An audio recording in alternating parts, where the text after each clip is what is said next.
Hey everybody, this is Christopher Small, the Unconventional Attorney, and today I wanted to talk to you about my potential client intake process.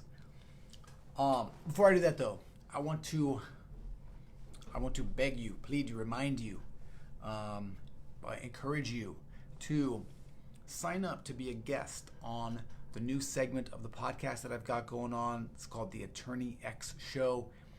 It is something that I put together to talk to all of you anonymously so that we can share and learn about each other's firms, and you all can talk about things without having to worry about people judging you or finding out who you are or stealing your secrets or whatever that thing is. In fact, today's episode comes from a conversation that I had with someone on the Attorney X Show. That'll be coming out later. To sign up for that, it's super easy. Just go to theunconventionalattorney.com/attorneyx. Basically just takes you to a calendar page. You pick a time. We speak for 20 minutes, maybe 30 minutes. If you have more time and it's good, then we do it. Then we go longer, whatever. I typically ask the same questions to every single person. So if you've listened to the old episodes, you know what's going to come on when you're up. But I would really highly encourage you to do that. The more people that we have participate, the better it is for everybody, because we all get to learn from each other. And if nobody participates, then nobody's going to get to learn anything about anyone. So theunconventionalattorney.com/attorneyx. Go sign up today. All right, Bonnie, what's up? I wanted to talk about this because I realized it's something I haven't talked about in a long time, or maybe even ever, and it's something that we discussed today on this when I was talking to Attorney X, and I wanted to share what I do because he had an interesting take, and I wanted to just tell you what I do. So for me, when it comes to potential clients and getting them to sign up, there's a couple things.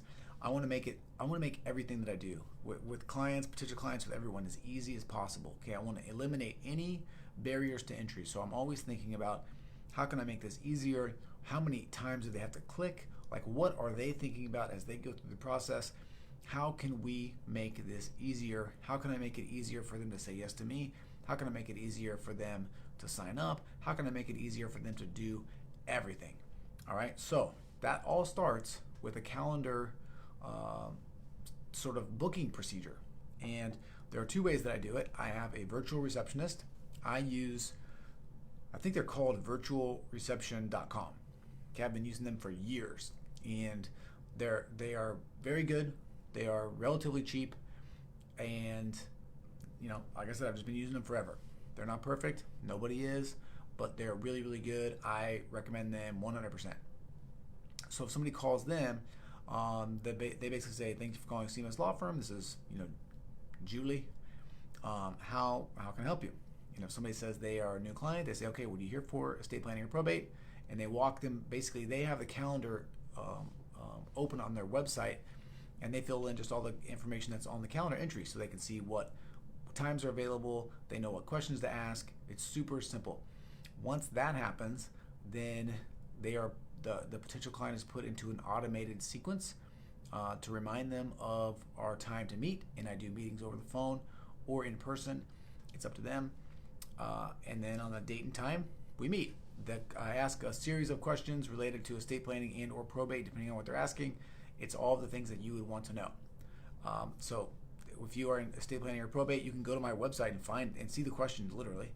And if you're in a different area of practice, just think about the things that you would want to know if this person was a good client right off the bat, or in particular, to know what your red flags are, the things that you don't want.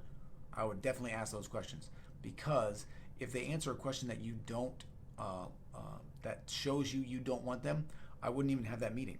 I would just email them back and I would say, "Thanks for reaching out. I'm sorry, but we don't service this type of need. Please go over here," and saves you time, saves you energy. That person feels good because they're getting pointed in the right direction, and it's all good. The other way that people can sign up is if they just go to the website. Super simple. If you want to see what that looks like, you can go to estatemeeting.com.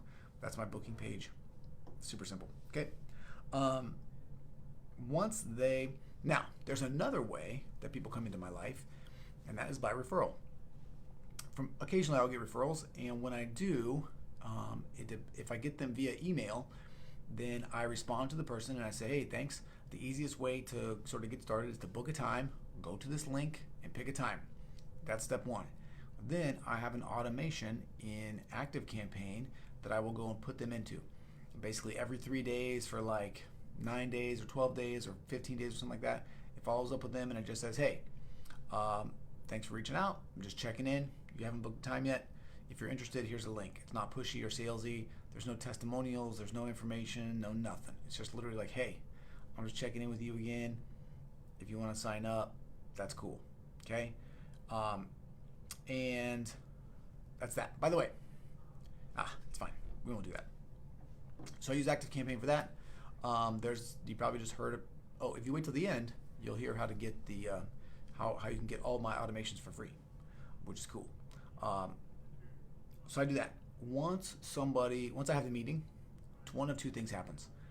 Either they say, yeah, I'm ready to sign up, let's do this. At that point, I send them a fee agreement via email. I use a service called Panda Doc. It's like DocuSign, right? But it's with Panda Doc, and DocuSign may allow you to do this now. They didn't when I first started doing this. DocuSign allows people to pay like right there. So they sign the fee agreement, then a payment button pops up. I do flat fees, so that's great. If you do retainer, you can still do it that way. Just everything will just flow right into your retainer account. I'm gonna let you guys figure out that retainer stuff. It's ridiculous. If they say, I want to talk to my spouse or I want to think about it or whatever, then I put them on a different automation that's called like a meeting no fee agreement out. Okay, that's just sort of what it's called. And it's the same sort of sequence. Every 3 or 4 days for like 12 or 15 days, maybe even a little bit longer, I follow up with them and I just say, hey, I'm checking in. If you've made a decision yet, that's great. Just hit reply and let me know. And then, here's the secret, by the way. I think it's like 30 days after that, I send a single email that says, hey, how is your estate planning going? And you'd be surprised how many people respond to that email and say, hey, I forgot that I was going to sign up. Like, send me the fee agreement. And I'm like, bam. So that happens.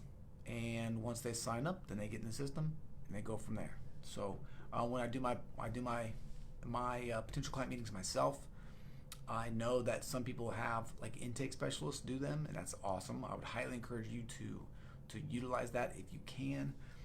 For me, with estate planning, it doesn't work exactly right because people come in and they tell me what's going on, and then I have to be able to give them options. So I actually sort of have to be able to give them legal advice, as opposed to when I did traffic tickets.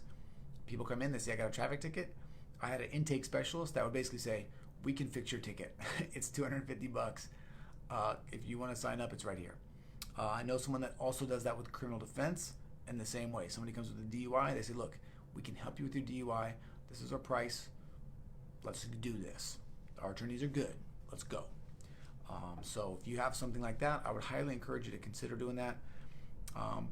In the near future for me is to have another attorney in the office that can do meetings as well and sign people up.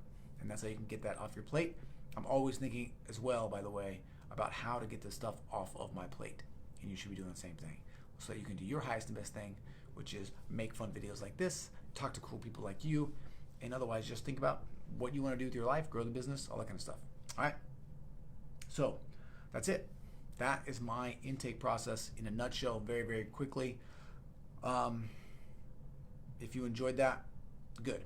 If you have questions or comments, please leave them. If you like this, hit the like button. If you know somebody that needs to hear this, please share it with them. If you want to be on the Unconventional Attorney podcast as an anonymous attorney telling your story, please go to theunconventionalattorney.com/attorneyx and sign up. I'd love to have you. I need more people. It's been super cool so far. I think I've talked to 6, 7, 8 people or so. All the interviews have been great. And by the way, just one little thing at the end. If you're nervous about talking because your firm is new, or you're not making a lot of money, or you don't think you have a good story, I want to encourage you to come and talk to me, okay? Your story is awesome. No matter where you're at in the journey, there are lessons to be learned, there are information to give, and I would just enjoy talking to you. So this isn't about trying to find the biggest, baddest law firm owners in the land. This is about just all of us telling our stories, helping each other get better, sharing what we can, and learning along the way. So, theunconventionalattorney.com/attorneyx.